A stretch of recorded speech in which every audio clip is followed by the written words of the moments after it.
But the team meets up again and we get the best line of the entire movie. The strange women will lead us to Castle Garth. Great. What did he say? The strange women will lead us to Castle Garth. Great. Strange woman?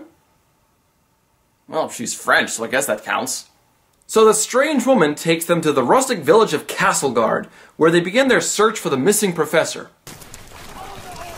Manor House. Ah, Look at that. I can't believe it. We were just... That's outrageous. That's Castleguard, all right. It's different. It's totally different. I mean, that right section, I had totally wrong. Are you serious? The professor's still missing, 2 of your party members are dead, you could get killed at any second by some rampaging jackass, and you assholes want to go sightseeing? Where did that tower come What if from? my dad's in there? They get captured and are brought to Lord Oliver, leader of the English army, who's busy play fighting with one of his men. Or maybe he's really sparring. Their technique is so stilted it's hard to tell. Oh my god. Nope. I don't care. This isn't tragic, this is entirely pointless writing. There's a problem with trying to kill off a character like this. Francois was completely worthless. They say they needed him as a translator since he speaks fluent French, but the only bit of French he translates is... Je suis un espion. Interpret. I am a spy. He wasn't even in the books! This guy is here just to make the English look bad. Because, you know, ambushing and murdering some of the team as soon as they landed didn't do the job quite well enough. The team is thrown in prison where they finally find the professor. However, this just brings up another complaint I had. One of the many things that Timeline got right wasn't just the interesting science behind the teleportation, but also the real problems of time travel that people never really bring up, like how you shouldn't eat the food because your stomach wouldn't be used to the bacteria back then. In the 14th century, people didn't speak English as we know it, they spoke Middle English, and yes, there's a big difference. Same thing with French, so yeah, Francois? Doubly useless. You'd think a team of expert archaeologists would know that. The book covered this by giving the team translator earpieces and teaching them what Middle English they could in the short time they had. There was even a running joke of sorts where everyone took the team's modern English accents and thought they were Irish. But here? Nope. Modern English spoken in American accents and no one questions it. They escape prison by pushing through the straw ceiling. Seriously, worst prison ever. Chris and Kate run for the monastery while Merrick and his strange woman escape by the river, where they establish an odd sort of romantic subplot. Are you, with anyone? No. I am with you. Is there someone that you see? No, but it is possible they are hiding on the shore. We're speaking the same language, but you don't understand anything I'm saying, do you? We're watching the death of dramaturgy, aren't we? Andre Merrick. Are you married? Well, there's this one chick who I mean, no. And 20 minutes later, Merrick and the professor get captured again. Merrick and the professor are taken to Fortress La Roque, where they're ordered to create Greek fire. This ignores the fact that the secret of Greek fire has been lost to the ages. To be fair, the book used a similar kind of chemistry, but it's a lot cooler there. Check it out and see what I mean.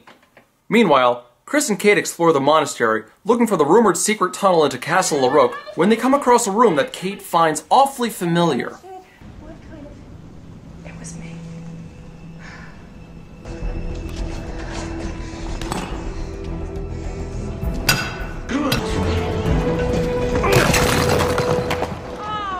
Wait a second. But they destroyed the whole panel! How can some of it be intact in the present? No wonder the movie can't get history right. They can't even get their own continuity straight! So the big battle between the French and the English commences, and I'm gonna be honest, the movie finally gets something right. This scene is actually pretty cool. Not entirely historically accurate since flaming arrows weren't that common, and let's face it, regular arrows raining down silently at random in the dark of night would be friggin' terrifying, but at least the movie includes them. Even Lord Oliver treats the whole thing in stride. Like a boss! While all this is going on, the fellas at ITC have been working hard to fix the broken teleporter. With only 81% efficiency, Doniger doesn't want to risk the transcription errors, so he shuts down the whole thing, but his employees don't agree with him. Just one more minute, 81%, okay? What's he doing? He's heading for the coil. Wait, they want to activate the machine, so his best plan is to jump inside said machine? You absolute The battle scene reaches a climax as Merrick blows up the explosive arsenal, nearly killing half the castle, and the French commander breaks through the English defenses via the secret tunnel.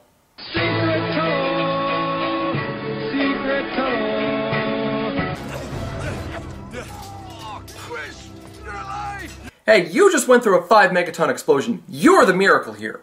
The rest of the battle unfolds as the French pummel the English into submission. The French commander stabs Oliver, and Merrick bests Sir Decatur. These fights are nothing compared to the book, but why would you expect anything fulfilling at this point? As the team readies to leave, they run out into an open field, but Merrick decides to stay behind. In the book, he did it because he loved the time period so much that he wanted to spend the rest of his life in it. Here, he did it because he wanted to bang a hot chick and a fossil at the same time.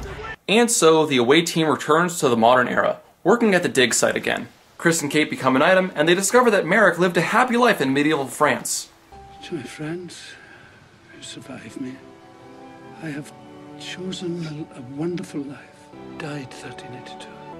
Or 1971. And that's timeline. This was not a great adaptation. Aside from Merrick, none of the characters really have any impact on the viewer, though Merrick has no idea how harsh the medieval period really was, getting lost in the romanticized idea of the past. The professor had some as well, but I think that was mostly because he was played by Billy Connolly. In some scenes, I forgot Paul Walker was even in this movie, but making him Connolly's son really threw me off in the beginning. On the surface, the movie is simply okay, if not a bit dull. A lot of what made Timeline such a great book was the incredible amount of effort Crichton put into his research. Absolutely none of that is reflected here, though. Knights didn't have standard uniforms at the time, so the costumes are wrong.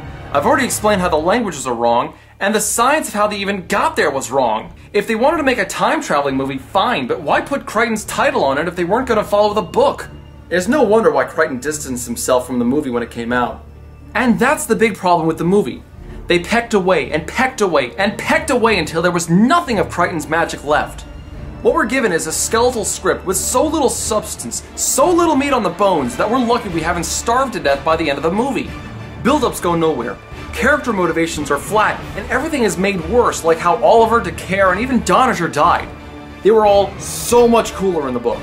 I'll give the movie praise for not using CGI though. It makes the sets look much more authentic, and if it had been written better, I would have believed we were really in medieval France. And I guess the combat wasn't too bad, although arrows really are the weapon of choice here. A single arrow shot anywhere on the body is enough to kill almost anyone instantly in this movie.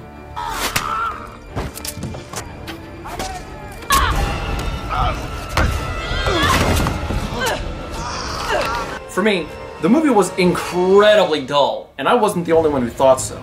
The movie bombed big time, barely making back half of its original $80 million budget. What do you think the cast would have said if they knew the movie was going to do so poorly? I think I know what Billy Connolly would have said. It just goes to show you that the little things do make a difference. I'm Crimson Rogue, and if you'll excuse me, I need to go work on my sword stances.